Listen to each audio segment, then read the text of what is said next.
Battery চালিত রিকশার ধাক্কায় জাহাঙ্গীরনগর বিশ্ববিদ্যালয়ের মার্কেটিং বিভাগের শিক্ষার্থী আফসানা করিম রাঁচির মৃত্যুর ঘটনায় ডেপুটি রেজিস্ট্রার সহ 4 কর্মকর্তা কর্মচারীকে সাময়িক বরখাস্ত করেছে বিশ্ববিদ্যালয় প্রশাসন। পাশাপাশি একদিনের জন্য সকল ক্লাস পরীক্ষা বন্ধের সিদ্ধান্ত নেওয়া হয়েছে।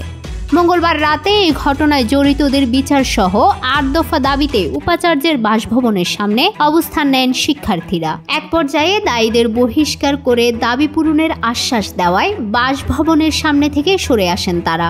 বিশ্ববিদ্যালয়ের ভারপ্রাপ্ত রেজিস্ট্রার আজিজুর রহমান বিষয়টি নিশ্চিত করেছেন। সাময়িক বরখাস্তরা হলেন বিশ্ববিদ্যালয়ের ডেপুটি রেজিস্ট্রার আব্দুর রহমান, নিরাপত্তা কর্মকর্তা রাসেল মিয়া, সহকারী সুপারভাইজার আব্দুল সালাম ও ডিউটি গার্ড মনসুর রহমান প্রামাণিক। দায়িত্ব অবহেলার কারণে তাদের সাময়িক বরখাস্ত করা হয়েছে বলে জানান তিনি। পাশাপাশি আফসানা করিম রাঁচির মৃত্যুর ঘটনায় বুধবার বিশ্ববিদ্যালয়ে শোক দিবস ঘোষণা করা হয়েছে। শোক দিবসে সকল ক্লাস পরীক্ষা স্থগিত থাকবে এবং বিশ্ববিদ্যালয়ের পতাকা অর্ধনমিত থাকবে। এদিন বিশ্ববিদ্যালয়ের সকল রুটের বাস চলাচল বন্ধ থাকবে।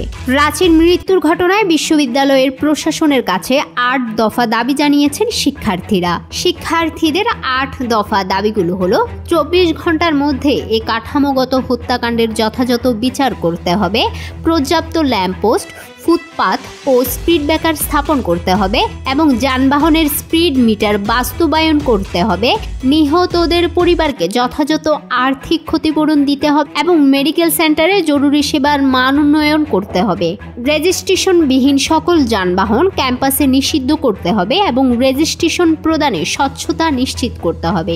এছাড়া রিক্সা চালকদের প্রশিক্ষণপূর্বক রেজিস্ট্রেশন নিশ্চিত করতে হবে। এস্টেট পরিচালক সহ অদক্ষ নিরাপত্তা কর্মীদের প্রত্যাহার করতে হবে এবং 24 ঘন্টার মধ্যে সিসিটিভি ক্যামেরাগুলো সচল করতে হবে বলে দাবিগুলো উত্থাপন করেন শিক্ষার্থীরা। জান্নাতুল ফেরদৌস সুমি, সমত টেলিভিশন, ঢাকা।